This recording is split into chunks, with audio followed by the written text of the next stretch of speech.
మన ప్రభువును, రక్షకుడైన యేసుక్రీస్తు నామంలో మీ అందరికీ నా హృదయపూర్వకమైన వందనాలు. Praise Lord. హల్లెలూయా. ఈరోజు వాక్యము కీర్తనల గ్రంథము 51వ కీర్తన 1వ వచనం.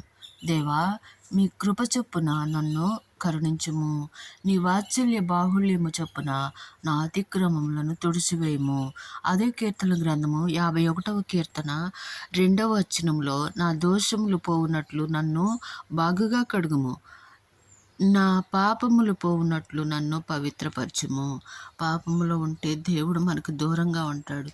దేవునికి మనకి సమీప బాంధవ్యం కలిగి ఉండాలి అంటే పాపానికి మనం దూరంగా ఉండాలి.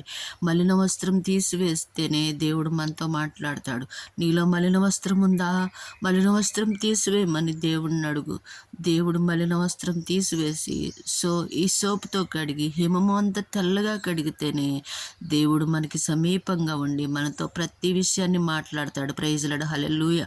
ప్రతి మాట, ప్రతి విషయం, ప్రతి పని దేవుని చేతికి అప్పగించి దేవుని చిత్తాన్ని కొరకు మనం ఎదురు చూస్తూ ఉంటే దేవుడు ప్రతి విషయంలో మనకి మేలు చేస్తూ మలిన వస్త్రం తీసివేసి స్తుతి వస్త్రం దయచేసి, ఉల్లాస వస్త్రం దయచేసి, రక్షణ వస్త్రం దయచేసి, పరిశుద్ధాత్మ అలంకరణతో మనల్ని అలంకరిస్తే ఎక్కడ మలినము, ఎక్కడ దోషం ఉందో దేవునికి తెలుస్తుంది.